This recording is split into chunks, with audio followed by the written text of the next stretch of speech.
allons voir ensemble les éléments indispensables pour une bonne prédication.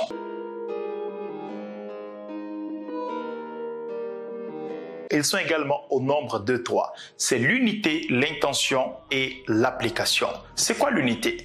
L'unité veut tout simplement dire qu'un message concerne un seul sujet. Le message n'est pas un ensemble de plusieurs sujets. Vous allez par exemple parler de l'amour et alors que vous voulez parler de l'amour, on vous entend parler du courage, du succès, du Saint-Esprit, de la repentance, de la croissance. L'auditeur sera perdu parce que il ne saura pas qu'est-ce que vous voulez communiquer en ce jour parce que vous partez dans tous les sens.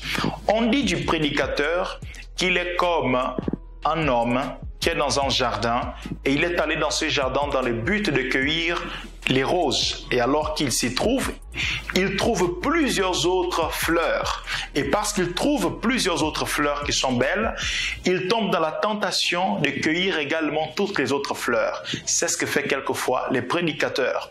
Il a un message, mais lorsqu'il est du déo de la chair, alors qu'il est là pour prêcher, beaucoup d'autres idées peuvent lui venir quand il est en train de prêcher. Et il accepte ces idées qui n'ont rien à voir avec son message et quelquefois il se perd et on ne comprend pas ce qu'il veut dire. Alors il est très important que vous puissiez respecter cet élément de la prédication que s'appelle l'unité. Faites en sorte que votre message puisse répondre à un seul sujet du début à la fin. Et nous allons voir comment traiter cela lorsque nous verrons la structure du message et les développements du message. Comment est-ce qu'un message peut avoir une ligne conductrice du début à la fin? C'est cette ligne-là qu'on appelle unité. À côté de cette ligne, on peut mettre plusieurs autres choses, mais qui vont dans le sens de la ligne principale, du sujet principal. L'unité est très importante. Quand vous prêchez, n'allez pas dans tous les sens. Deuxième élément indispensable de la prédication, c'est l'intention. L'intention, c'est ce que le texte veut dire. Premièrement, c'est ce que le texte veut dire. Quelle est l'intention de ce texte? Et pour connaître l'intention du texte, vous devez poser cette question. Qu'est-ce que le texte dit? Quelles sont les préoccupations spirituelles de ce texte? Comment ces préoccupations touchent l'homme aujourd'hui? C'est comme ça que vous parvenez à connaître l'intention du texte, ce que le texte dit. Deuxièmement, l'intention concerne également ce que Dieu vous dit en tant que prédicateur. Qu'est-ce que Dieu veut faire dans l'assemblée, dans son église, par sa parole? C'est très important cela, parce que dans le livre d'Éphésiens chapitre 1 verset 11, la Bible fait comprendre que Dieu agit selon les intentions de son cœur. Donc si vous n'êtes pas connecté à l'intention de Dieu pour son peuple au jour où vous prêchez, alors vous déconnectez le peuple de l'action de Dieu et vous vous déconnectez vous-même de l'action de Dieu parce que Dieu a un principe pour agir, c'est selon ses intentions. Lorsque ce qu'on dit n'est pas selon ses intentions, il n'agit pas parce que les décisions de Dieu et l'action de Dieu est basée sur son intention. Donc lorsqu'on parle de l'intention du texte, l'intention de la prédication, c'est ce que les textes disent et également ce que Dieu a dans son cœur pour son peuple. Voilà ce qui est l'intention. C'est très important. D'ailleurs, si vous ne connaissez pas l'intention de votre prédication, vous ne pouvez pas dire à la fin de votre prédication qu'est-ce que Dieu a eu à faire au milieu de son peuple.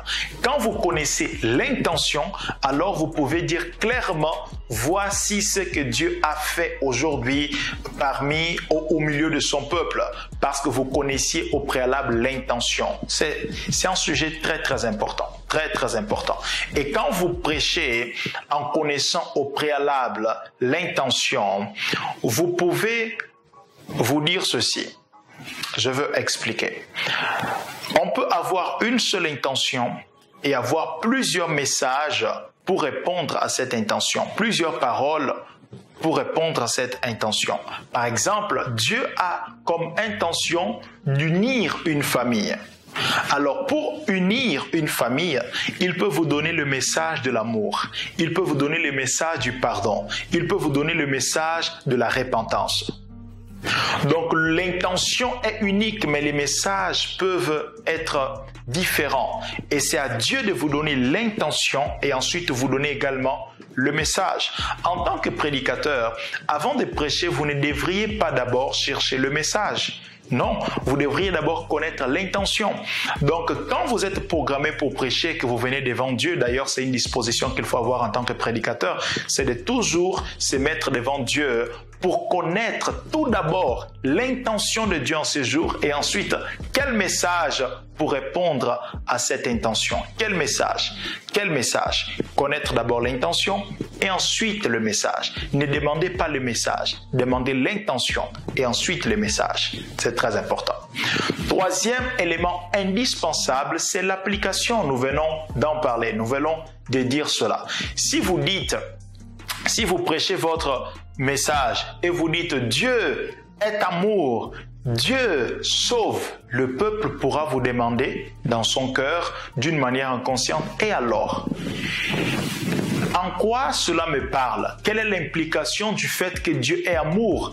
Quelle est l'implication du fait que Dieu sauve? Quelle est l'implication? En quoi cela me concerne? C'est ce que veut dire l'application. Vous faites en sorte que le peuple sache quelle est l'implication de cela, l'implication du fait que Dieu vous aime. Qu'est-ce que cela vous dit aujourd'hui? Qu'est-ce que cela implique pour votre vie? Donc, ces trois éléments sont très, très importants.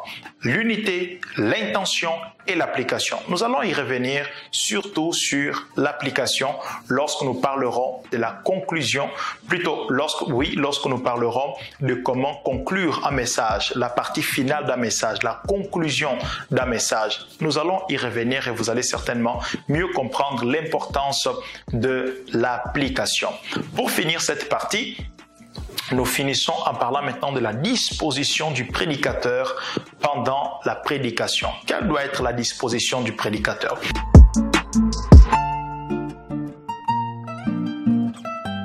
Combien même ce prédicateur a eu à étudier les Écritures, combien même il dépend du Saint-Esprit pour la transformation des cœurs, ce prédicateur doit mettre en œuvre ce qu'il est, c'est-à-dire la gestuelle, ses émotions, les tons de la voix.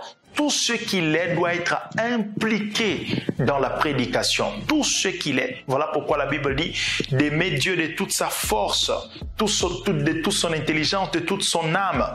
Donc, quand le prédicateur prêche, il doit s'impliquer entièrement. Imaginez-vous, ce n'est pas mauvais, mais imaginez-vous, quand je dis ce n'est pas mauvais, c'est dans le sens où ce n'est pas cela que transforme réellement, mais cela contribue pour que votre message soit bien passé.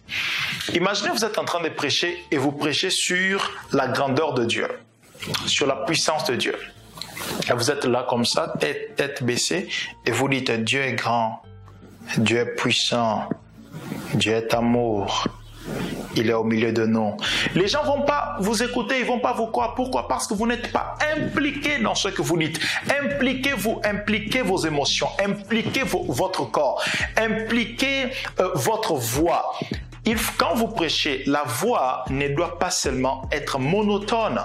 La voix doit changer des tons, des débits et des volumes, afin qu'elle ne soit pas monotone. Quand vous commencez votre message, vous ne dites pas « Aujourd'hui, bien-aimé dans le Seigneur, je suis venu vous parler de l'amour ». La Bible dit que Dieu est amour. D'ailleurs, voilà pourquoi il a envoyé son Fils, afin que quiconque croit en lui. Non, ça devient ennuyant après. Il faut que ça change, que les tons de la voix changent. Bien-aimé, les tons ont changé. Ou bien-aimé, les tons ont changé. Les volumes. Dieu vous aime. Dieu vous aime, les volumes. Et ensuite, les débits. Dieu a tant aimé le monde. Dieu a tant aimé le monde qu'il a donné son Fils. Les débits également, où la vitesse est très importante. Donc, jouez sur tout ce que vous êtes pour bien faire passer votre message en tant que prédicateur. Vos émotions, vos paroles et vos attitudes doivent accompagner votre prédication afin que le message puisse passer. J'espère que cette leçon a été très très importante pour vous. Nous continuons avec la leçon suivante. Que le Seigneur vous bénisse.